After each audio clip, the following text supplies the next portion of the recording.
Hi, you guys. Thank you so much for even trusting me with technology. As you guys know, I'm not the best. Oh, it's so nice that everybody is joining. I'm so excited about these conversations, these afternoon conversations with everybody, and I'm so excited to talk first to Olivia. Olivia should be joining me any minute from the Cram.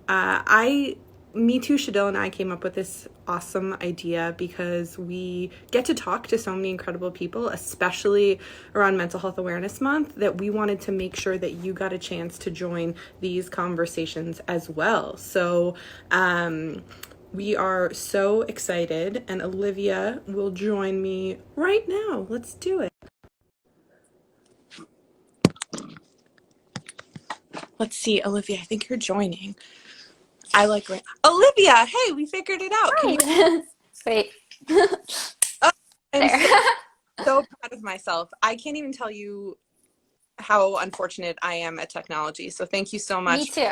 So, And thank you so much for joining. I'm so excited to have this conversation. I feel like we could talk for an hour, but let's get started. Olivia, you are so incredibly impressive, not just thank as you. but absolutely as a 16-year-old, but as a human being. You've done more than I could have ever imagined doing in my life. And congratulations on all of the amazing work that you're doing with the Cram. So I wanted to start with a conversation that I'm sure you had many times. When I was a former young person, people would sometimes just think like it was like very much of a token experience, like, oh, look at Maya, she's young, like A+ for her. They underestimated me a lot, and every time someone underestimated me, I used it as fuel to accomplish the next thing. Can you start our conversations this afternoon in light of all of the incredible young activists making a difference in the world? Tell us about a time someone underestimated you and what you did with it. Well, I don't know if if this exactly like lines up with what you're saying, but it was interesting. I was at the NATO Engages Summit in London in December of last year, and Prime Minister Justin Trudeau spoke there. And his whole conversation, and he was also in conversation with the presidents and prime ministers of other countries, specifically in the EU. And a lot of what they were talking about was, oh, we need to get young people involved in politics, and we need to get young people wanting to be activists and changing the world. And then later, after I gave my speech, they came, like the MC was like, is there anything that you felt was missing today, like as a young person? And I was like, well, I thought it was interesting that they kept talking about how they want young people to get involved, when I really feel like we're already involved, but we just aren't being like, we aren't really being listened to by world leaders. So I thought that that was like kind of an interesting disconnect that I was seeing. So I don't know if that Yeah. really like lines up with being underestimated, but more just generally not as much feeling seen as youth activist. Absolutely. And one of my biggest soapboxes when people talk about the future leaders, right? Like as if you need Yeah. to wait Mm-hmm. to contribute. And you are an incredible example of changing the world today, tomorrow, and every day. So Thank you, you. no, thank you. Thank you for the community that you built. So you, like me, were inspired to act by an election. So can you tell us a little bit more about that experience and use that as a way to introduce the Cram and everything that you do all day? Yeah, so the junior high school I went to, the majority of the students are, their parents are undocumented immigrants from Central America. So that was obviously something that was definitely talked about a lot in the 2016 US presidential election. And after Trump ended up winning the election, it definitely, there was big like feeling of fear at my school. And I think it was kind of a political awakening for a lot of us. And we really felt like what was going on in the world and in our government was impacting us all in a very big way. And I don't know if we had necessarily felt that in the same kind of way before. And I definitely noticed, like walking down the halls in the following weeks, all anyone could ever really talk about was the news and politics. But in the same respect, I noticed that none of us were actually reading or watching the news, because the news is primarily written by and geared towards an older demographic, and unfortunately wasn't really connecting to us. And I saw this as a huge problem for a variety of reasons, because um, the the great thing about news and media is that it gives us the tools and information we need to know to make informed decisions and to make a difference and try to change the world and to go out and vote. And since my generation wasn't getting that, like the interest was there, but we it wasn't being met with an outlet that was for us. So since I've always loved writing my whole life, I decided to create the solution. So the Cram. So each morning I wake up at 5 a.m. to read the news, curate relevant stories, and then rewrite them in a way that relates and connects to Gen Zers like me. Then I send this out in a 5-minute email, text, Instagram story, video, and now we have a podcast in multiple languages to readers in over 100 countries all over the world. And we now have 2.5 million monthly newsletter views, which is just like so mind blowing to me. And it's just been so incredible to really see our like whole goal of the Cram is like educate to activate, like give you this information so you have the power and the tools to create change. So it's been really cool seeing our readers really take what I wanted them to get out of the Cram and really go out and do that. That's amazing. And I should say, I feel like I'm starting to ask questions, but please feel free to ask questions, and then I'll ask a couple, and then I want you to answer from the audience as well. So if someone who's watching below, and the foundation team will post whatever you say in the comments, how do we sign up for the Cram? So you can sign up going to the Cram with 2 M's, one was taken, .com. And you can sign up there through email or through text. The email is absolutely free. The text is 99 cents a month or $9.99 per year, because the text fees were way too much for me as a 16-year-old girl to handle. And then it's also on Instagram. We have a podcast, as I mentioned, in English, Italian, German, and Japanese now, with more languages coming soon. So yeah, we basically just like try to put it out. Oh, and we just joined Twitter too. So we try to put it out across as many different platforms as possible to reach like the largest audience we possibly can, because we really just want to make the news as accessible and digestible and engaging as it possibly can be for Gen Zers. Yeah, well, that's great and so important. So in this moment, I imagine all of the news cramming that you're doing, you're particularly busy.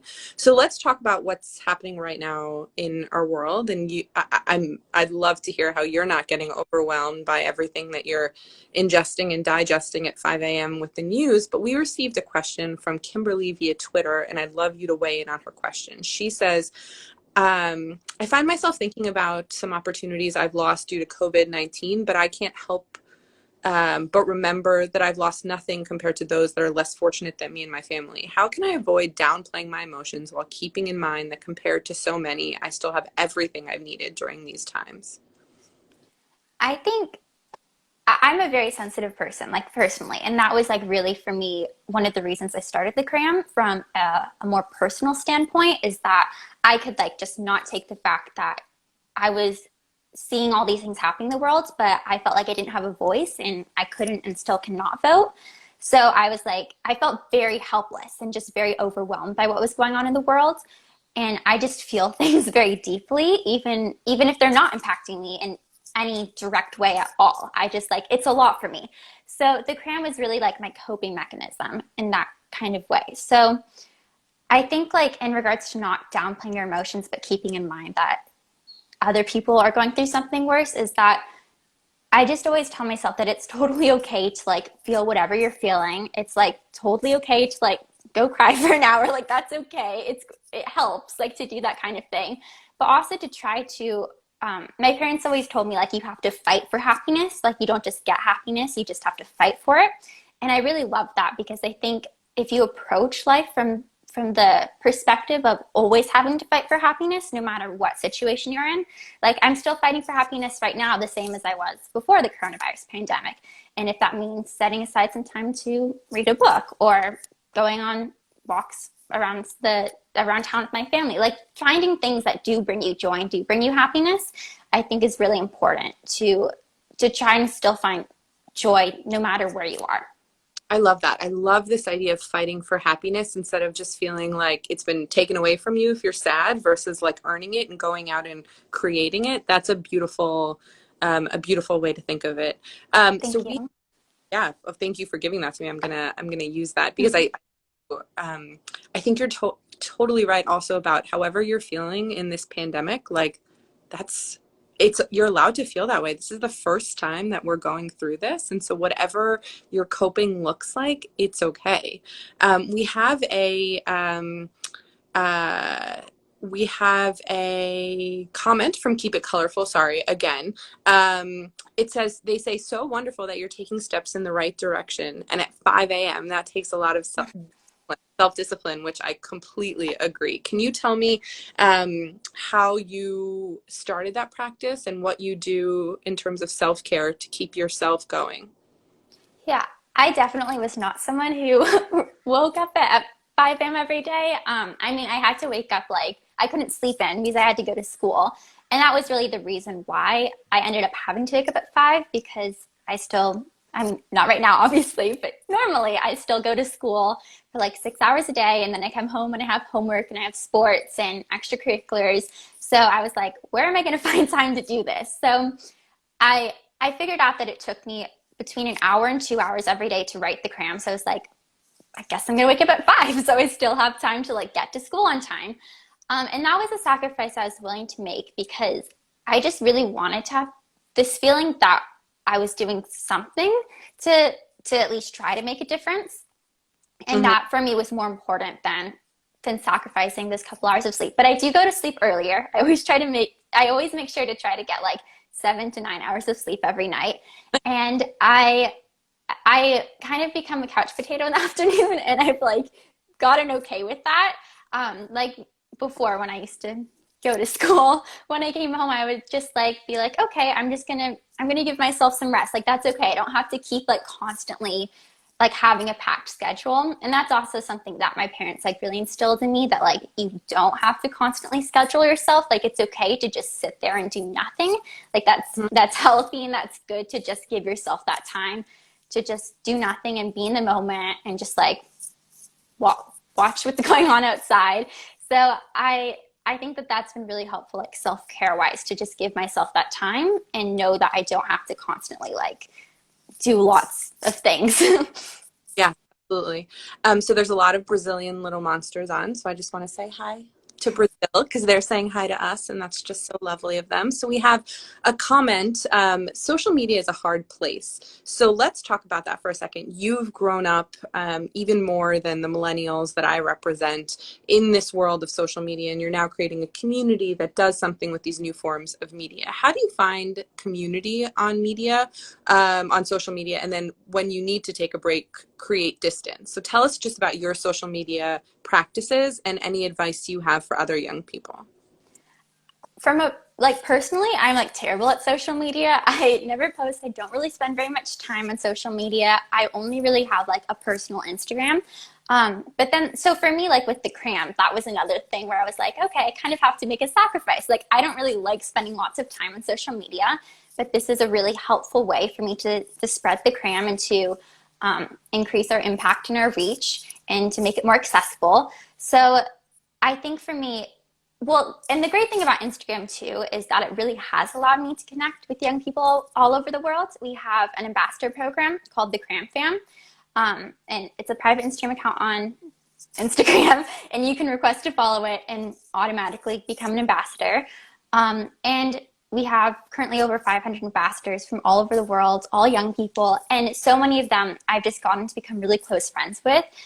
We'll have like FaceTime calls, and I just think that that's such a cool thing that that the cram has brought me this experience of having these connections with young people all over the world. But I think for me, since I don't really like social media very much, just in my own life, that's allowed me to really set boundaries for myself and know that like it's a useful tool. But I think if it becomes more than a tool, like if it becomes where your life revolves around social media, that doesn't become as healthy. Yeah. Jade Spam 1366 says social media is all about how you use it. It's how I found the cram. So if you look for the right things, you can have a great space. I completely agree. So we have 3 more minutes. So just want to ask you one last question. And if you can tell us how people can find you. You said how they can sign up for the cram, but any other projects you want to share. And then I'd love to end this conversation, hopefully the first of many, with you sharing one thing you're hopeful about in this moment from all of the news that you are reading. Yeah. Well, in regards to like a project, I know I've talked about the cram a lot, but we did just start our new podcast, and we are looking for more and more languages because we have readers all over the world. And I know you mentioned that there are a lot of Brazilians who are on this live. So if anyone happens to speak another language and is interested in doing the podcast reading for the cram, reach out to me. You can find us on at the Cram on all social media.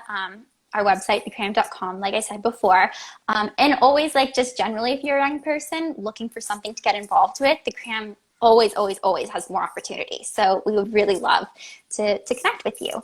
And then something I'm really hopeful about is I think how people are using this time and how people are finding ways to innovate and to do good in this time. Like, I know for me, and I don't know if this is the case necessarily for everyone, but as a student and now having online school, that's really given me so much more time to really try to expand the Cram. And that's why we have a podcast now, and to try to really expand our impact as much as we possibly can. So, and I know lots of young people too who have started new charities and organizations as a result of the coronavirus pandemic. And I think that is a really cool thing to see, that people are using this as an opportunity to do good. So that's something I'm really hopeful about. Thank you. And you are something that we are very hopeful about. Thank you. So you see in all of the comments, people are volunteering to do languages. So I hope they get in touch with you. I, for one, volunteer in Romanian. I am Romanian and love a chance to practice. Yes, our friend from France said it the best. She said, "What an inspiration." Thank you, Olivia. Thank you so much for the amazing work you're doing. Thank you. Thank you for trying this Instagram live with me. Some more information about how to get in touch with you. I hope you have an awesome afternoon and stay safe and healthy. Thank you. You too. And thank you so much for having me. Anytime, all the time. Thank you.